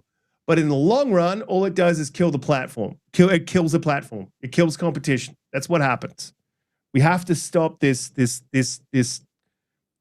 stuff that Phil inserted into everyone's brains. I did not accept it. Corporation bad.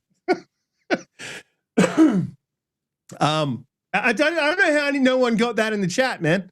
Like, what does Riskit love talking about? Exclusive. What has Riskit been banging on about for like the last 2 years straight? Exclusive. Why does Riskit sound like people call Riskit a pony bot? Exclusive. Like, why? That's the stuff, man. And now we got exclusives again. Yeah, but we need more. Holly, did you want to add anything to that? Oh, rant. Nope. Good. Honestly, I'm so glad that we went this pivot, and it's so good to hear common sense coming from the company. Like it's just so good to hear like the absolute common sense of just what's true coming out of the company. Like again, other than this like this corporate speak of trust the guy with a 5090. Damn right, man. And how did I get a 5090? I'm smart enough to earn the amount of money that you need to buy a 5090. So trust me. I know I have a lot of good points. Fuck you. Thank you very much. Thank you. Do you have the clapping button? Ollie, can you press the clapping button?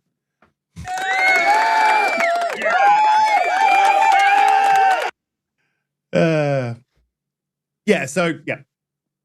It's just good to hear the common sense. I just feel a lot more like I know I got a 5090 and I got a 4060. You know what I mean? But I'm looking forward to Project Helix. And I will buy it. That's and I want the console to continue, and that has been my that has been my concern the entire time. It's why I've been banging on about this. It's where it leads to. I just understand I understand first, second, third, and fourth order consequences because that's just how my brain works. And it's also part of my job to look at that sort of stuff.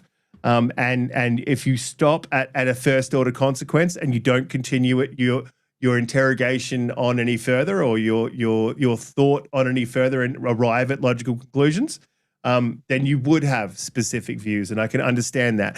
And this is why I think Xbox or Phil Spencer wanted you to suspend your critical thought at that, like, games everywhere, good. But that's just not the case. It's just not. And I'm glad that finally Xbox agrees with me because now we can be friends again.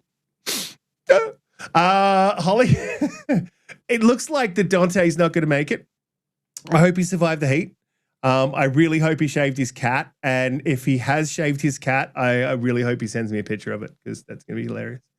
But Holly, do you want to let the people know where they can find you, what you're up to, where to find Holly's video?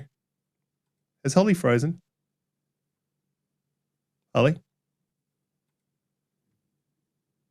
Oh, this is interesting. I feel like she's muted me. Can you hear me, Holly? Holly. There's a problem. She's deep in thought.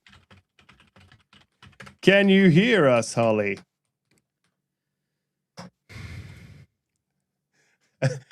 She's pressed a button. She has pressed. Oh, she just lost sound.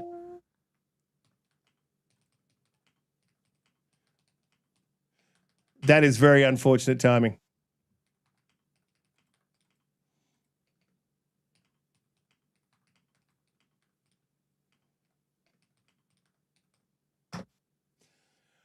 So hopefully she just does that bit because I've just said let the people know where they can find you. Do the end. Hold on. Okay. Yeah, I don't have sound, so it's great. It's my channel. You know me. I'm gonna try to do another GTA stream tomorrow. I think we're like 35% of the way through the main campaign. Gonna keep chugging along with Michael and Trevor and Franklin. All suspect humans, but that's okay. That's it. That's all I got. Thanks. Sorry I can't hear anything anymore all of a sudden. It's lovely. But thanks for being here, chat. And I'm sure that you're talking to me and telling me how it's awesome. But I have no idea. I can't hear anything. And Riskit's going to talk about more exclusives and I don't have to listen to it. So there you go. I know you can't hear me, but that's fantastic. If guys in the chat, you guys have been amazing. Really appreciate every single one of you guys. We're going to get into a little bit of semblance of more regularity coming on for the show. Check out Holly's video. That's in the description down the bottom. And yeah, thank Holly. You can't hear me, but you've been fantastic. Donte, I really hope that you haven't died from heat. And I hope you've shaved your cat. And I hope you send me a picture of it. I can hear you now. It's crazy. I was literally about to press the button. But yeah, as I was saying to the guys, head down the bottom, check out Holly's video. I hope Donte shaved his cat, and I hope he survived the heat, and all that good stuff. And we'll see you all in the next one, which will hopefully be in a week.